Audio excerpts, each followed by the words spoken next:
இந்த குட்டி பையனுக்கு எதை சாப்பிட்டாலும் உடனே வாமிட் வந்துடுது. இதனாலேயே இவனுடைய கிராண்ட்பா டெய்லியும் நிறைய ஷெஃப்ஸை கூட்டிட்டு வந்து சமைக்க வைக்கிறாரு. பட் இந்த பையனுக்கு அந்த சாப்பாடு எதுவுமே ஒத்துக்கல.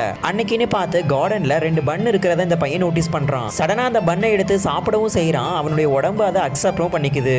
இதை பார்த்து அவங்க கிராண்ட்பா ரொம்பவே ஷாக் ஆயிட்டாரு. சடனா அந்த இடத்துக்கு வந்து குட்டி பொண்ணு அவனை பிடிச்சி தரன்னு கீழே தள்ளி விட்டுறா. இந்த பண்ணு என்னோடது, நான் சாப்பிட கொண்டு வந்தேன்னு சொல்லிட்டு அந்த பண்ணையும் புடுங்கிட்டாங்க இருந்து ஓடிடுறா. அப்புறம் அந்த பண்ணை எடுத்துட்டு போய் அந்த பொண்ணோட அம்மா கிட்ட கொடுத்துட்டு, நான் இதை உங்களுக்காக தான் பண்ணேன், சாப்பிடுங்கன்னு சொல்லி சாப்பிடவும் கொடுக்குறா. அந்த இடத்துக்கு வந்து அந்த வீட்டோட ஓனரும், ஒழுங்கா வாடகை கொடுத்தாதான் நீங்க இங்க இருக்க முடியும், இல்லனா வீட்டை காலி பண்ணிட்டு போயிடுங்கன்னு சொல்லிட்டுறாரு. அங்க நடக்கிற இந்த விஷயம் எல்லாத்தையுமே இந்த பையனுடைய தாத்தா ஓரமா நின்று ஒளிஞ்சு பாக்குறாரு. இந்த குட்டி பொண்ணுக்கு நான் வேலை கொடுக்குறேன், டெய்லியுமே என் பேரனுக்கு இந்த பொண்ணு சமைச்சு கொடுக்கணும், அப்படி மட்டும் நீங்க பண்ணீங்கன்னா உங்களுக்கு தங்குறதுக்கு இடமும் சாப்பாடும் நானே ப்ரொவைட் பண்ணிடுறேன்னு சொல்லிடுறாரு. ஆரம்பத்துல இந்த அம்மாவும் பொண்ணும் இதெல்லாம் வேண்டான்னு சொன்னாலும் கடைசியில இந்த பையனுக்கு உதவி பண்ணணுமேங்கிற நோக்கத்துல சரின்னு ஒத்துக்குறாங்க.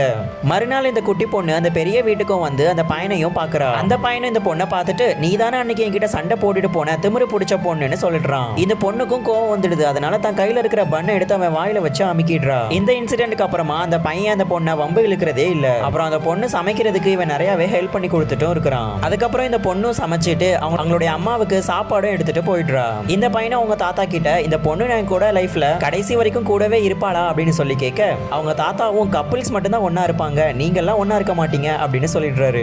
இதுக்கப்புறம் இந்த ஸ்டோரியில என்னாச்சுன்னு பாக்குறதுக்கு பார்ட் 2 கமெண்ட் பண்ணுங்க.